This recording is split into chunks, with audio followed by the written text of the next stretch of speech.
Today's video is sponsored on Patreon by Alex Dykes.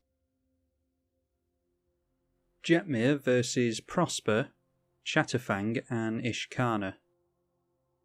Got a good hand there that we will keep. Well, good for mana anyway, not doing a whole lot else with it. Actually, an argument to be made for shipping that back because it's nothing but mana. We'll be in top deck mode in no time. Drawing to a Scuteswarm, that'll be good with all the landfall that we're going to get going.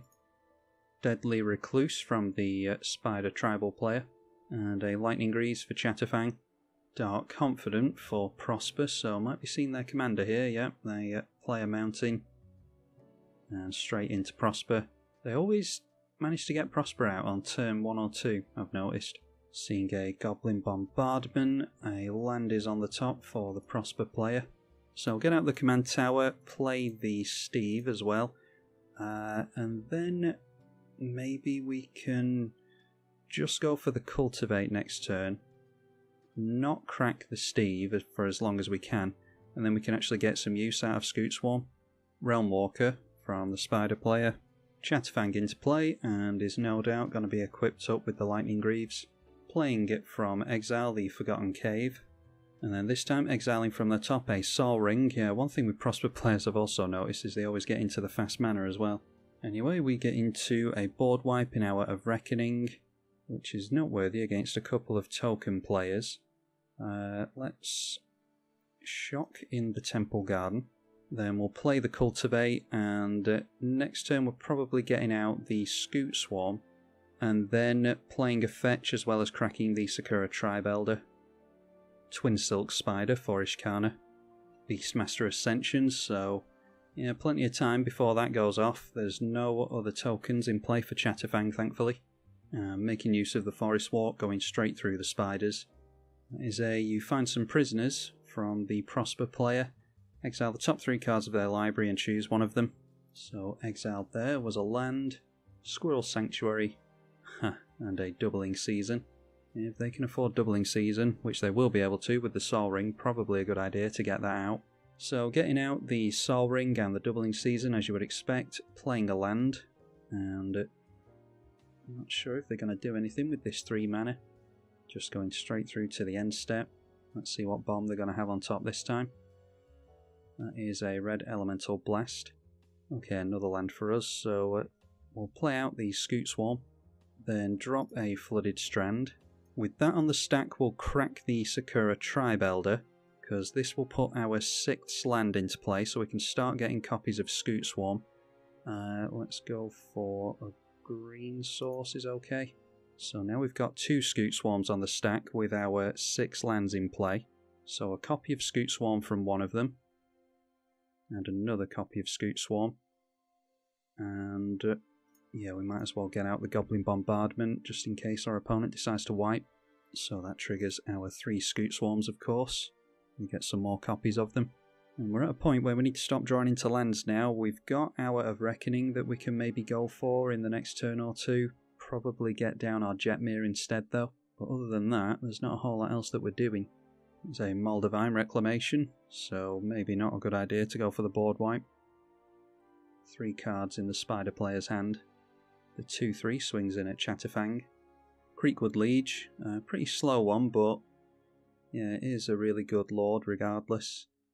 Buffs the Chatterfang up to a 4/4, who decides not to swing him. I think thanks to the Convoke, we're actually going to be able to afford to Wrath and get Jetmir out afterwards, so yeah, it might still be worth doing that. It's a Theatre of Horrors from the Rakdos player, so they'll be able to get some extra card draw there. Prosper not doing much else there. Exiles off the top. They are going to lose their Red Elemental Blast, and it is the land that they exiled. No lands off the top, please. Alright, Mana Crypt. Let's go for the Verdant Catacombs, triggering a bunch more Scuteswarm triggers, and then crack the Verdant Catacombs. And that can be a Savannah, because we need as much white as possible here for the Wrath. I'm not going to auto-yield to Scuteswarm now, because it does get to a point where it actually breaks the client. So now we can go Hour of Reckoning. Might as well tap down some creatures that have Summoning Sickness. This original one is going to die as well, so we'll tap that down. can actually sacrifice that one to the Goblin Bombardment as well. Oh, and didn't hold priority there, so yeah, didn't get a chance for the Goblin Bombardment, unfortunately. Do manage to take out the Prosper as well as the Chatterfang. 3 life and 3 cards being drawn by the Spider player. Then we're getting down our commander. So we buff these things up to 4/1s with Double Strike, Trample and Vigilance. And I think we might have to test the Rakdos player for some removal. So yeah, let's do that. Looks like we might have them here though. They're going through to the damage step. Okay, managing to knock them out with the Scuteswarm army. That's really good to get rid of a player that quickly. So we're going wide on our opponent's next turn, I imagine, if they can't do anything about our Scuteswarm army. There's a Swarm Yard from the Spider player. Watcher in the web. It's actually one of the more relevant spiders with this board state.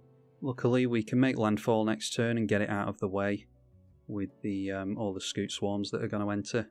See if the Golgari player gets into a board wipe. It is a Sol Ring first. And they get into a Moldavine Reclamation as well, so it looks like we've got this one. Really lucky that we haven't seen a board wipe. Maybe Prosper had a board wipe in hand and decided not to use it. All they really needed was spot removal for the Jetmir. We haven't seen spot removal or a board wipe here, so yeah, pretty lucky on our part. And yeah, speaking of lucky, that is an Auron Frostfang. Let's get down the Mana Crypt. Can't think of what my opponents might have. There are free black spells like Snuff Out that can get rid of a creature, so I'm just going to have to play around the fact that we might lose Jetmir. And then I'll play some Petal Grove. It's going to put loads and loads of triggers on the stack, but I'm only doing it to get this thing out of the way because yeah, I'm not entirely sure that we can actually get passed through to both players. Yeah, alright, they decide to scoop there, that's fair enough. Not trying to waste my opponent's time here. I just wanted to be able to Goblin Bombard that spider that blocks 7 out of the way. So I think it's safe to auto-yield here, and if the client crashes then so be it. So we go through to the attack step, just swinging with everything. It all has double strikes, so we'll draw 24 cards twice here. So that's 48 cards thanks to the Auron Frostfang. That assumes that we don't beat our opponent, which we do. So there we go, our opponent decides to scoop it up there. I don't think we... oh no, we did get them on the first strike damage, minus 62.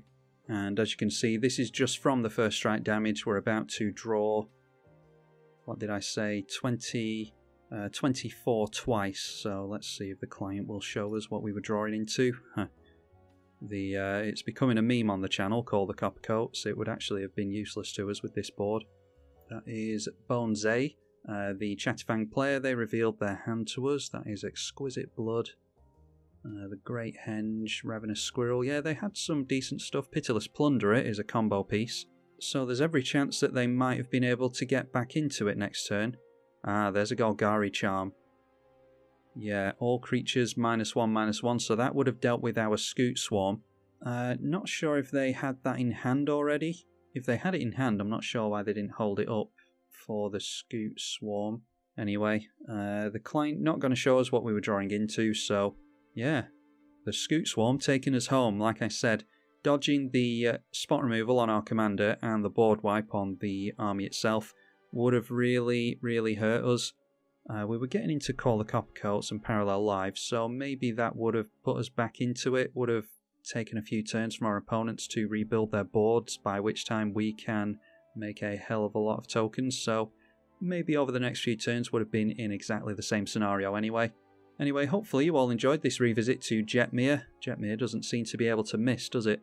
Massive thank you to the patrons for being so loyal and supporting the channel. I'm tribalkai. Thank you for watching.